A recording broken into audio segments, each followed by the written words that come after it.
거짓말 같은 소식이 전해진 건 지난 1월 16일 25년 지기 친구 김 씨의 부고였습니다. 자동차 사고요, 아니면 자살이요 물어봤죠. 근데 이제 뭐 이야기 들어보니까 좀 황당하겠죠. 김 씨의 마지막 행적은 지난 15일 저녁 6시 50분경 한 아파트로 향하는 CCTV 속 모습이었습니다. 아파트에 들어선 김 씨는 곧바로 계단 쪽으로 향하는데요. 그로부터 1시간 10분 뒤 김 씨는 싸늘한 죽음으로 발견됩니다. 그가 숨진 곳은 아파트 3층의 한 가정집이었습니다. 아파트 3층으로 들어서자 복도 바닥엔 아직도 핏자국이 선명하게 남아있었는데요. 대체 무슨 일을 당한 걸까요? 이웃이라면 뭔가 알지도 모릅니다. 그날도 저희 집에 가 있었거든요.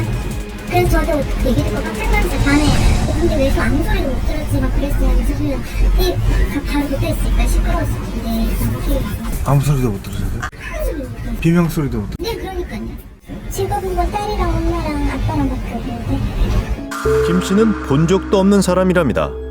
그가 숨진 채 발견된 집엔 다른 가족이 살고 있다는데요. 어떻게 된 일일까요? 어제 포바 빨래줄을 묶어가지고 팔을 찌르가지고 벗어나기 위해서 현관 입구에 엎어져 있었대요. 약 20여에 찔러가지고 가다 쇼크사로 사망을 한 것입니다.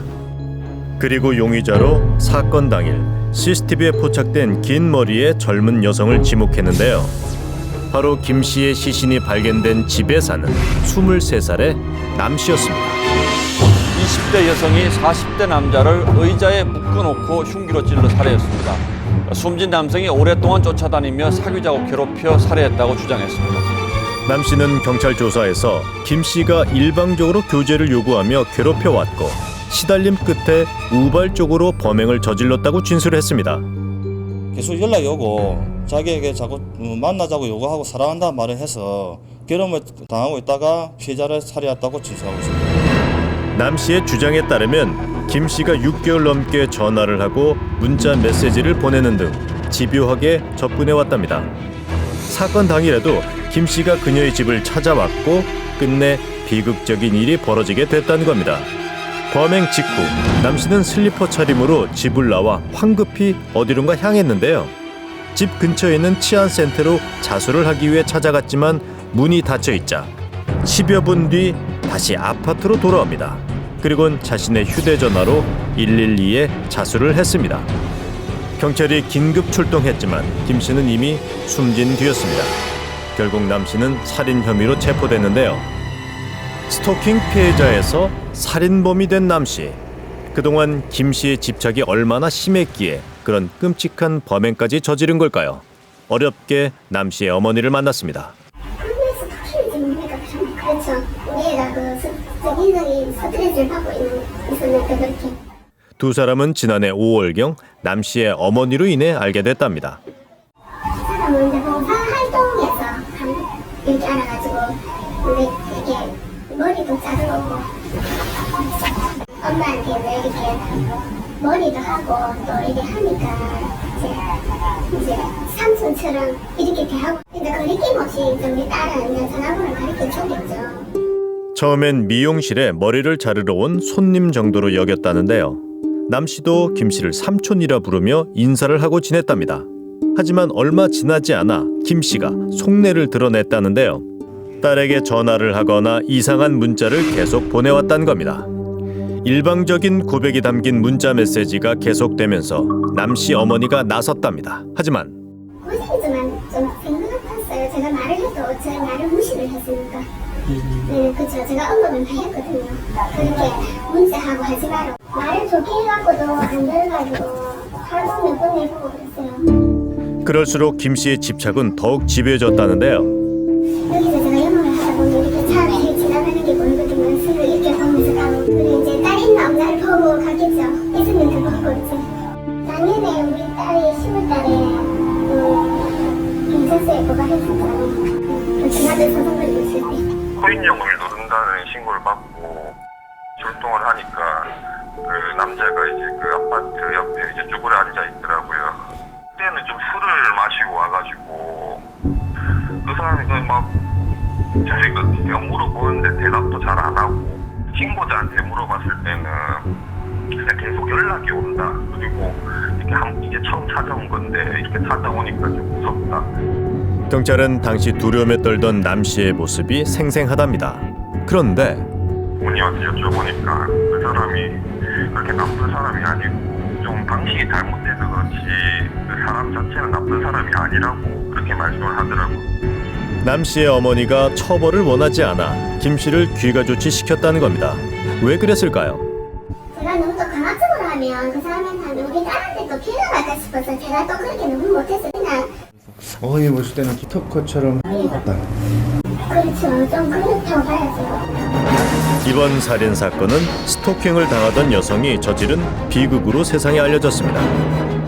그런데 김 씨의 친구는 우리에게 뉴스에 알려진 것이 사실이 아니라고 했습니다. 남자라면 뭐 한 어느 정도 조금씩은 뭐 근처 가보고 이런 건 다 안 하겠습니까? 근데 그 언론에서 그렇게 몰고 가는 것 같아. 뭐 스토커까지 좀 심하게 했겠나 싶은 생각이 듭니다. 김 씨의 형도 살해당한 동생을 스토커로 낙인 찍는 건 억울하다며 분통을 터뜨리는데요. 이거는 이해가 가지 않는 부분이 너무 많은데 동생이 뭐 17통을 보냈다. 그걸 가지고 조금 혹시 전에 누군가를 따라다니고 집착을 보였던 적이 있었나요? 그런 건 없었어요. 야, 이해가 안 가요. 지난 19일 남 씨가 현장 검증을 위해 집으로 돌아왔습니다. 그날 대체 무슨 일이 있었기에 남 씨는 김 씨를 잔인하게 살해한 걸까요?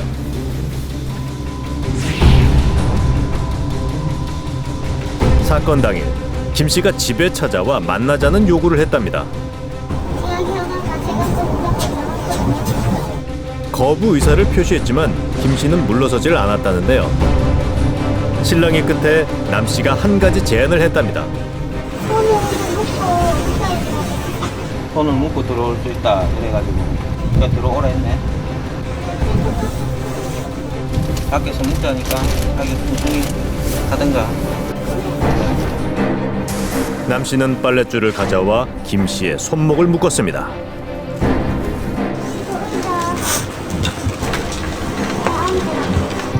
양손이 묶인 채 집 안으로 들어온 김 씨를 의자에 앉힌 남 씨는 몸과 발을 묶고 눈과 입까지 가리고 살해했습니다. 포박을 하면서 이 남자가 대항할 수 있다는 생각까지 하고 있었습니다. 그래서 좀 포박을 강하게 포박을 했습니다. 마주 보는 상태에서 가슴과 복부를 사에 찔렀고 도망가는 피의자 등이나 다리를 찔렀습니다. 준비한 빨랫줄로 김 씨를 꼼짝 못하게 한 후 수차례 흉기로 찌른 것이 과연 우발적 범행이었을까요? 게다가 김 씨는 순순히 묶였습니다. 이상한 건 이뿐이 아닙니다. 바로 김 씨가 그동안 남 씨에게 보낸 문자 메시지들인데요. 2015년 5월 달부터 문자를 주고 받았는데 피의자한테 발송 횟수가 17회밖에 안 됩니다. 통화도 그렇게 많이 한 것도 아니고 크게 괴롭혔다고는 보여지지 않습니다. 6개월 동안 김 씨가 남 씨에게 보낸 문자 메시지는 17통이 전부입니다. 이 중 남 씨가 불편하게 느꼈을 일방적인 애정 표현은 3통 정도입니다. 그리고 여자가 답장은 했었어요. 주고받은 메시지도 있고요. 그렇죠. 숨진 김 씨만 일방적으로 연락한 게 아니었습니다. 남 씨도 김 씨에게 문자를 보냈는데요. 사건 당일에도 남 씨는 문자를 보냅니다. 그런데 그 내용이 범행을 예고하는 것이었습니다. 범행 직후 남 씨의 모습이 이상할 정도로 침착하다는 겁니다. 현장 검증 때도 그녀는 담담한 표정이었는데요. 피의자가 정신분열증 질환을 앓고 있었습니다. 정신분열. 남 씨가 4년 전 조현병 진단을 받았다는 겁니다. 진료를 여기서 초진을 받았다고 하는데 네, 2012년도에 진료받으신 건 있으신데 2012년도요? 네. 특히 공격성과 환청, 환시가 심했다는 남 씨. 처음에 병원 갈 때는 되게 안 좋았죠. 좀 상태가 좀 그러니까 입원을 시킬 정도로. 아, 정신병원에 좀 입원. 그래서 제가 한 2달? 한 달 꿇은 적이 있었거든요. 상기는 과거력성 불안정한 정도 공격적 행동, 은둔 생활 등으로 환청, 환시, 대인관계 등의 증상 발현으로 꾸준히 약을 복용해 왔지만 환청과 환시 증상은 아직 남아 있었답니다. 정신과 전문의는 남 씨의 조현병이 이번 사건에 영향을 줬을 것이라 말합니다. 조현병 환자의 경우에는 이 망상이나 환청 같은 증상이 나타날 수가 있거든요. 이 남성이 자신의 이제 삶에 들어오려고 하는 거를 나를 해치려고 그런다. 이런 식의 어떤 공격자로 인식한다면 그때부터는 굉장한 두려움, 공포심에 휩싸일 수가 있는 거죠. 근데 실제적으로 20대 여성이 40대 남성을 살해했는데 40대 남성이 그걸 그냥 그대로 당하고 있었습니다. 그 관계가 좀 명확하지 않은데 좀 더 구체적으로 이게 사실관계를 더 명확하게 해주고 또 서로의 양 당사자의 관계에 대해서 좀 더 규명할 생각입니다. 남 씨가 몸을 묶고 눈과 입을 가리는 순간까지 왜 김 씨는 아무런 저항도 하지 않았을까요? 친구도 이 점이 의문이랍니다. 그건 절대 없어. 또 유도하겠고 제압을 당해가지고 웃기진 않았을 겁니다. 더군다나 유도공인 4단으로 10년 넘게 운동을 해왔기 때문에 가만히 당할 사람이 아니란 겁니다. 피해자는 아마 그냥 보고 싶은 마음에 그냥 찾아가는 것 같습니다. 그렇게라도 해서 대화를 하고 싶었으니까. 이 남성의 과연 그 행동이 이 여성에게 정말 죽음을 위협할 정도의 어떤 위협적인 행동이었냐. 그 점으로 볼 때는 미약하단 말이죠. 조현병 환자의 어떤 망상 체계에 어떤 사람이 들어온다면 충분히 이와 같은 게 벌어질 수가 있는 것이죠. 사건이 일어나기 2주일 전 김 씨를 만나 술잔을 기울였던 김 씨의 친구는 김 씨가 스치듯 한 말이 자꾸 마음에 걸립니다. 한 여자가 있는데 마음이 없다 할 거예요.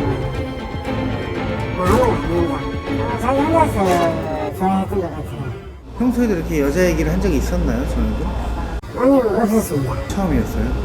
예, 예. 그럼 25년 동안 알고 계시면서 이 여자 얘기를 한 게 이번이 처음이에요? 예, 아마 좋아했던 것 같아요.